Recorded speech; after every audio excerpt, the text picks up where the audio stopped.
देखो, एक दिन मैं पूजा कर रही थी तो मैंने सबसे पहले जोत जलाया। तो जब मैं जोत जलाई तो हमेशा जोत बुझ जा।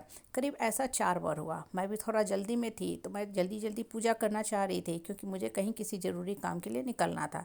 तो मेरा मन परेशान होने लगा कि बार बार मेरा जोत बुझ जा रहा है। तो फिर थोड़ा मन को मैं शांत की, इत्मीनान से बैठी, आराम से बैठी।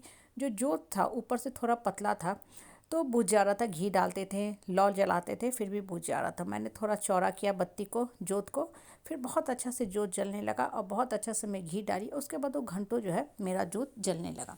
अब देखो, जब इस बात को मैं शांत भाव से सोचने लगी ना, तब मुझे बहुत बड़ा अपने आप में एक शिक्षा मिला। वो शिक्षा हमें क्या मिला कि जब भी हम सुबह उठते हैं, पूजा पाठ ध्यान मेडिटेशन करते हैं ना, तो होता क्या है कि आपका मन जो होता है चौड़ा नहीं होता है, जोत की तरह पतला रहता है। ऊपर से जोत पतला रहता है ना, तो होता क्या कि बुझने लगता है।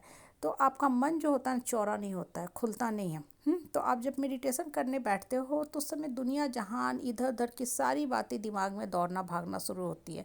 तो क्या होता है, आपका मन जो है मेडिटेशन से हट जाता है। आपको लगता है अरे क्या फ़ायदा मेडिटेशन करने का, ध्यान करने का, कुछ भी तो नहीं मिल रहा है। हम कितने अरसों से कर रहे हैं। मैं भी जोत बहुत दिनों से जला रही हूँ, आज से नहीं, कितना साल हो गया जोत जलाते। और जोत जलाना मेरा प्रिय काम है।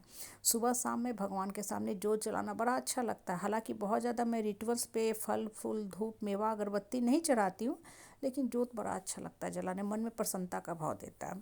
तो मेडिटेशन भी लोग करते हैं, लोगों को लगता है कि अरे क्या फ़ायदा, क्योंकि होता क्या है ना, उस समय आपका दिमाग चूँकि स्थिर से आप बैठना शुरू करते हो और नॉर्मली हम लोग को बैठने की आदत नहीं होती है। अमूमन डे टू डे लाइफ में हम काम जो करते हैं वो हमारा फिजिकल और मैकेनिकल काम होता है। जैसे कपड़े धो रहे हैं, वॉशिंग मशीन में वॉश कर रहे हैं, घर के और काम कर रहे हैं, तो दिमाग सोच चलता रहता है और इधर साइड बाय साइड काम भी होता रहता है। मतलब माइंड भी काम करते रहता है और फिजिकली हमारा बॉडी भी काम करते रहता है। लेकिन जब हम मेडिटेशन में बैठते हैं ना, तो चुपचाप सिर्फ और सिर्फ हमारा दिमाग को काम में लगाते हैं। उस समय बाकी चीज़ों से हम अपने आप को अलूफ कर लेते हैं, सेपरेट कर लेते हैं कि क्या हो रहा है, हम दूसरी तरफ जाएंगे भी नहीं झांकने दौड़ने। तो होता क्या है कि दिमाग में बहुत सा थॉट्स चलना शुरू होता है। ये सबके साथ होता है, चाहे आप कितने भी दिन से मेडिटेशन क्यों ना कर रहे हो। इसलिए मेडिटेशन और ध्यान योग जो भी हम करते हैं ना, rituals chanting of Mantra prayer daily करते हैं। क्योंकि जब आप करना छोड़ दोगे ना, तो फिर उसी तरह हो जाओगे जैसे जोत बुझ जा गया। जोत बुझ गया, जोत को मैंने जलाया और हड़बड़ में थी, तो जल्दी का काम शैतान का काम होता भी है। तो जोत बुझ जा रहा था। मन के साथ भी यही लॉ काम करता है, मन के साथ भी यही नियम काम करता है। होता क्या है ना कि जब आप मेडिटेशन करने बैठोगे ना, तो मन बहुत भटकता है और ख़ासकर उस समय बहुत सी गलत विचारधारा आती ही हैं। उसी को कंट्रोल करना है। जिस क्षण आपने ये चीज़ धीरे धीरे धीरे करके कंट्रोल कर लिया ना, आपको फिर पता चलने लगा कि ध्यान का क्या वास्तव में महत्व है। अदरवाइज हम सुनते हैं मेडिटेशन करना चाहिए, ध्यान करना चाहिए। कुछ लोग ना करते हुए भी शो ऑफ के लिए बोल देते हैं कि हाँ, हम सुबह में अपने लिए 1 घंटा का समय रखते हैं ध्यान करने के लिए।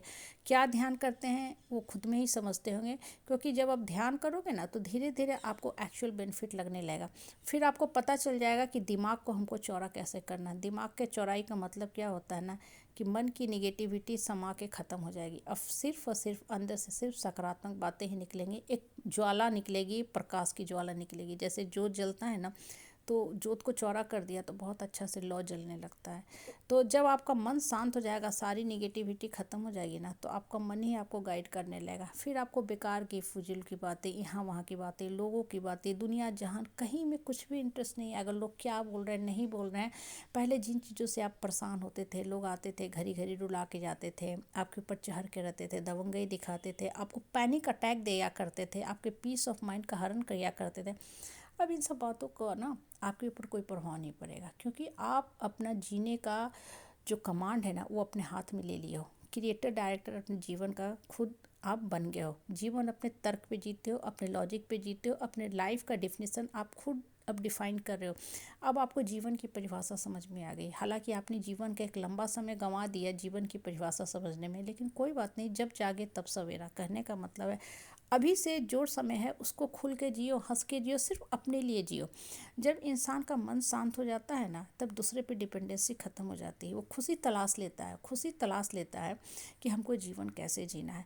नहीं तो होता कि मन भटकता रहेगा और आप हमेशा खुशी के लिए दूसरे पे डिपेंडेंट रहोगे। जब दूसरे का मन खुश है, आपके साथ अच्छा से बात करेगा, सामने वाला का मन खराब है, आपका भी मूड खराब करके चला जाएगा, आप रोने लगोगे, गिरने लगोगे। इसलिए मन को शांत रख के सिर्फ और सिर्फ शांत भाव से ध्यान करो, ऊपर वाला से जुड़ते जाओ।